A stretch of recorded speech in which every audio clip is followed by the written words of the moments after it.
നിങ്ങളുടെ favourite shows ഇനി ഒരിക്കലും മിസ്സാവില്ല. ഇപ്പോൾ C5 കാണും നിങ്ങളുടെ ഫേവറേറ്റ് ഷോസ് തികച്ചും സൗജന്യമായി.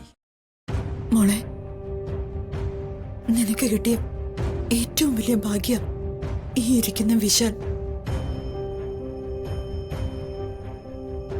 ഇത്രയധികം ഭാര്യയെ സ്നേഹിക്കുകയും മനസ്സിലാക്കുകയും ചെയ്യുന്ന ഒരു ഭർത്താവിനെ കിട്ടാൻ പുണ്യം ചെയ്യണം മോളെ. അമ്മ എന്തായി പറയുന്നത്? ഞാൻ പറയട്ടെ മോനെ, ഞാൻ വെറുതെ മോനെ പുകഴ്ത്തുന്നതല്ല. നെഞ്ചു തട്ടിയ യാഥാർത്ഥ്യ പറയുന്നേ. മോനെ മോനെ പോലെ കോടീശ്വരനായി ജനിച്ചു വളർന്നൊരാള്, ഒന്നുമല്ലാത്ത അഷ്ടിക്ക് വക പോലും തികച്ചില്ലാത്തൊരു കുടുംബത്തിലെ പെണ്ണിനെ ഭാര്യയാക്കിയത് തന്നെ വലിയ കാരുണ്യ. അതിന് ഞങ്ങളുടെ കുടുംബം ഒന്നാകെ മോനോട് എന്നും കടപ്പെട്ടിരിക്ക. അയ്യോ, അങ്ങനെയൊന്നും പറയില്ലേ അമ്മേ. പാർവതിക്ക് എന്ത് കുറവുണ്ടെന്നാ അമ്മ പറയുന്നത്? ഒരു കുറവുമില്ല. ദേവിയുടെ അനുഗ്രഹം സിദ്ധിച്ച പാർവതിയോളം പോകുന്ന ആളാണോ ഈ ഞാൻ? ഒരിക്കലുമല്ല. എന്നെ ഭർത്താവായി കിട്ടിയത് പാർവതിയുടെ ഭാഗ്യമാണെന്ന് ഒരിക്കലും ഞാൻ പറയില്ല.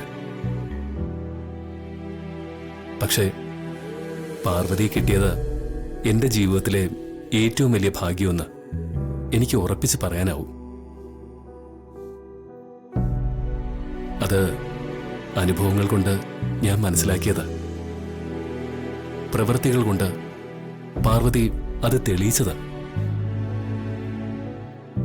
അമ്മ, ഈ സാർ എപ്പോഴും ഇങ്ങനെ തന്നെയാ. പലവട്ടം ഞാൻ പറഞ്ഞിട്ടുണ്ട് സാറിനെ കിട്ടിയത് എന്റെ ഭാഗ്യമാണെന്ന്. പക്ഷേ അപ്പോഴൊന്നും സാറത് സമ്മതിച്ചു തന്നിട്ടില്ല. അതാണ് മോളെ വിശാലിന്റെ മഹത്വം. ഇപ്പൊ തന്നെ നോക്ക്, നീ സ്വത്തുക്കളൊക്കെ വേണ്ടാന്ന് വെച്ച് അവിടുന്ന് ഇറങ്ങി വന്നപ്പോ വിശാലും കൂടെ ഇറങ്ങി വന്നില്ലേ? ഇവിടുത്തെ ഈ പരിമിതമായ സൗകര്യങ്ങളെ നിന്നോടൊപ്പം ജീവിക്കുന്നില്ലേ? നിനക്ക് വേണ്ടി യാതനകൾ സഹിക്കുന്നില്ലേ? ഇതൊക്കെ വിശാലിന്റെ മഹത്വം അല്ലാതെ മറ്റെന്താ? വിശാൽ ഇതൊന്നും മഹത്വമായി സമ്മതിച്ചു തരാത്തത് വിശാലിന്റെ എളിമയാ.